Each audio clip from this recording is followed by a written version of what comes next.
बच्चों हम कक्षा 6 की गणित पाठ्य पुस्तक का अध्ययन कर रहे हैं और हमारा चैप्टर चल रहा है बच्चों अध्याय 7।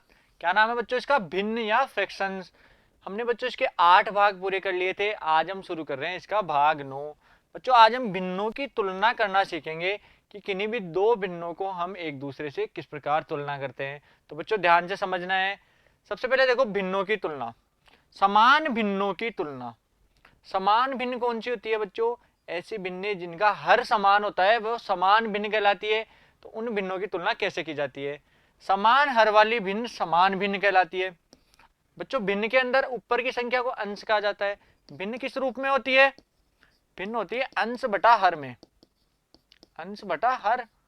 तो जिनका हर समान हो, अंश चाहे अलग हो सकता है लेकिन अगर हर समान होगा तो वे भिन्न समान भिन्न कहलाती है और फिर उनकी तुलना करते हैं। जैसे बच्चों 7/10 और 8/10, इन दोनों में देखो हर की संख्या यहाँ भी 10 है, यहाँ भी 10 है, दोनों में हर समान है तो ये समान भिन्न है।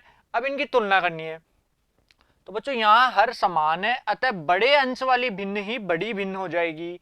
तो बच्चों अगर हर समान होता है तो हम अंश को देखकर तुलना करते हैं।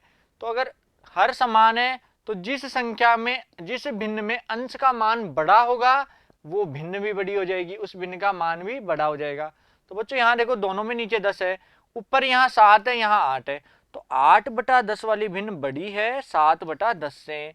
इस प्रकार बच्चों हम तुलना कर सकते हैं समान भिन्नों की जिनका हर समान हो। तो उनका अंश देखना है, जिसका अंश बड़ा होगा वो भिन्न बड़ी होगी, जिसका अंश छोटा होगा वो भिन्न छोटी होगी। देखो सबसे पहले उदाहरण, निम्न को आरोही क्रम में लिखो। आरोही क्रम यानी छोटे से बड़ा, बढ़ते हुए क्रम में लिखना है। तो ये भिन्नें दी हुई है। सबसे छोटी भिन्न कौन सी है बच्चों? देखो यहाँ सबका हर समान है तो ये समान भिन्न है। तो जिसका अंश सबसे छोटा होगा वही भिन्न सबसे छोटी हो जाएगी। तो अंश देखो सबसे छोटा अंश 1 है तो सबसे छोटी भिन्न हो जाएगी 1/5। फिर 1/5 से बड़ी कौन सी होगी? 3/5। 3/5 से बड़ी 4/5, फिर उससे बड़ी 7/5 और सबसे बड़ी 11/5। तो बच्चों हमने इन सभी भिन्नों को आरोही क्रम में लिख दिया। ये कौन सा क्रम है बच्चों? आरोही क्रम। और बच्चों अवरोही क्रम क्या होता है? अवरोही होता है बड़े से छोटा। तो अगर इनको बड़े से छोटे में लिखना हो तो पहले सबसे बड़ी 11/5, फिर उससे छोटी कौन सी होगी? 7/5, फिर होगी 4/5, फिर 3/5 और लास्ट में आ जाएगी 1/5। तो बच्चों अगर हमें भिन्न की हर समान है तो हम समान हर वाली भिन्नों को अंश देखकर ही बता सकते हैं कि कौन सी भिन्न छोटी है कौन सी बड़ी है, और उनको आरोही और अवरोही क्रम में भी लिख सकते हैं। ठीक है बच्चों, समझ में आ गया सभी के? अब देखो आगे, समान अंश वाली असमान भिन्न की तुलना।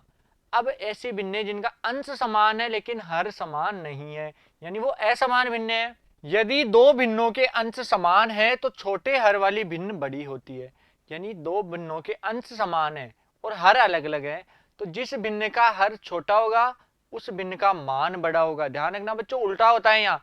हर छोटा है तो भिन्न का मान बड़ा है, हर बड़ा होगा तो भिन्न का मान छोटा हो जाएगा। जैसे बच्चों 1/8 और 1/10, दोनों में देखो ऊपर अंश का मान समान है, दोनों में 1 लिखा हुआ है, लेकिन हर देखो यहाँ 8 है यहाँ 10 है। तो जिसका हर छोटा होगा उस भिन्न का मान बड़ा हो जाएगा। अर्थात यहाँ अंश समान है अतः छोटे हर वाली भिन्न बड़ी होगी। तो 1/8 बड़ी है 1/10 से। ध्यान रखना बच्चों, अगर अंश समान है हर अलग है तो जिसका हर छोटा होगा वो भिन्न बड़ी हो जाएगी, और अगर हर समान हो अंश अलग हो तो अंश बड़ा होगा वही बड़ी हो जाएगी। ठीक है बच्चों, दोनों में अंतर समझ गए? अब देखो आगे उदाहरण, निम्न को अवरोही क्रम में लिखो। तो बच्चों देखो अवरोही क्रम यानी बड़े से छोटा, पहले सबसे बड़ी भिन्न, फिर उससे छोटी, फिर लास्ट में सबसे छोटी। बच्चों देखो यहाँ कौन सी भिन्न है? ये असमान भिन्न है, हर अलग अलग है इसलिए असमान भिन्न हो गई। जबकि अंश समान है, देखो अंश सब में 3 समान है तो जिसका हर सबसे छोटा होगा उसकी भिन्न का मान ही सबसे बड़ा हो जाएगा। तो सबसे बड़ी भिन्न कौन सी आ जाएगी? 3/2। इससे छोटी कौन सी है बच्चों? 3/5। इससे छोटी 3/7 और बच्चों सबसे छोटी हो जाएगी 3/11। ये हमारा आंसर आ जाएगा। तो हमने सभी भिन्नों को अवरोही क्रम में लिख दिया, यानी बड़े से छोटे क्रम में लिख दिया। ठीक है बच्चों, समझ गए सभी? उतार लो कॉपी के अंदर इस उदाहरण को। बच्चों हम दोनों भिन्नों में बता सकते हैं, अगर हर समान हो तो अंश को देखकर बताना है और अंश समान हो तो हर को देखकर भिन्नों का मान बता सकते हैं। आगे देखो अब उदाहरण नंबर 6।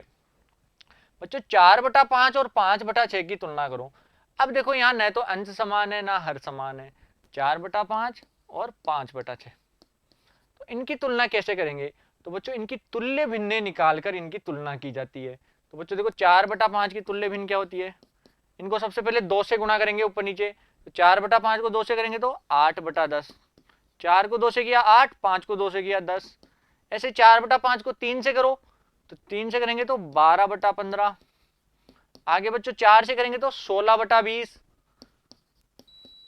फिर आगे करो बच्चों 16/20 के बाद क्या आएगा? 20/25। फिर आ जाएगा बच्चों 24/30। ठीक है बच्चों, इस प्रकार इनकी तुल्य भिन्नें लिखनी है। ऐसे ही दूसरी भिन्न क्या है? 5/6। इसकी तुल्य भिन्न क्या हो जाएगी? 10/12। आगे क्या होगा बच्चों? इसको 3 से गुणा करेंगे तो 15/18। फिर बच्चों 20/24, उसके बाद आएगा 25/30। ठीक है बच्चों, इस प्रकार आगे तुल्य भिन्नें हमें लिखती जानी है। अब इन दोनों तुल्य भिन्नों में देखो समान हर वाली भिन्न कौन सी है? ऐसी भिन्न जिनमें हर समान हो। तो यहां देखो 30 है और यहां भी देखो 30 है।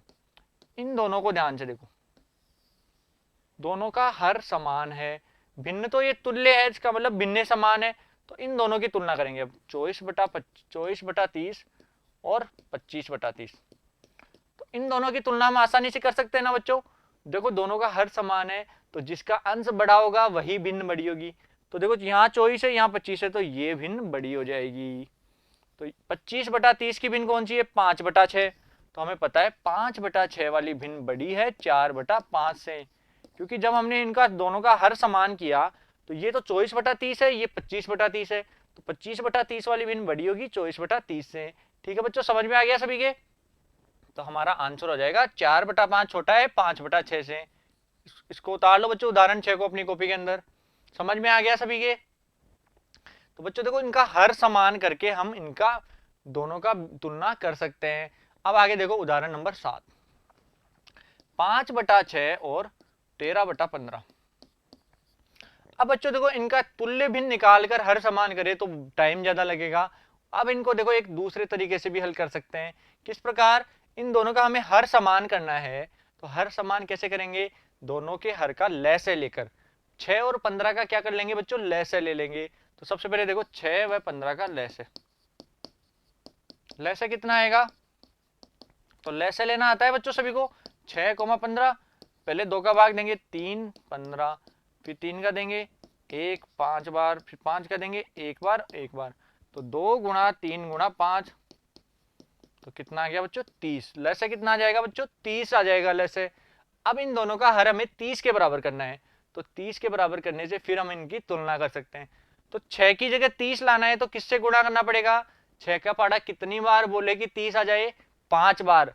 तो बच्चों 5/6 को गुणा कर देंगे 5 से ऊपर नीचे, तो इसमें क्या आ जाएगा बच्चों? 25/30।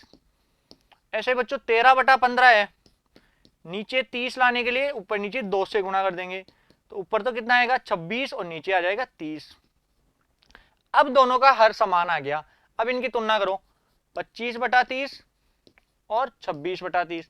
कौन सी संख्या बड़ी होगी? बच्चों हर समान है तो अंश जिसका ज्यादा बड़ा है वही भिन्न बड़ी हो जाएगी। तो 26/30 का मान बड़ा है, अर्थात हमारी 13/15 की भिन्न बड़ी होगी, 5/6 की छोटी हो जाएगी। तो इसके आगे लिख देंगे 5/6 छोटा है 13/15 से। ठीक है बच्चों, ये हमारा आंसर आ जाएगा। उतार लो इसको कॉपी के अंदर। तो बच्चों अगर दोनों भिन्न अलग अलग है, अंश भी अलग है हर भी अलग है, तो उनके हर को समान करके किस प्रकार करेंगे? लैसे लेकर उस लैसे के जितना दोनों का हर बनाना है और फिर हमारे भिन्नों की तुलना कर सकते हैं, जिससे हमें आंसर आ जाएगा। ठीक है बच्चों, समझ में आ गया? तो बच्चों हमने प्रश्नावली 7.4 के सभी उदाहरण पूरे कर लिए हैं और बच्चों आशा करता हूँ आपको अच्छे से समझ में भी आए होंगे। अगर बच्चों फिर भी कोई कंफ्यूजन है तो आप वीडियो को शुरू से दोबारा देख सकते हैं, जिससे आपके सभी डाउट क्लियर हो जाएंगे। अब बच्चों अगले पार्ट में हम शुरू करेंगे प्रश्नावली 7.4 के प्रश्न। Thank you.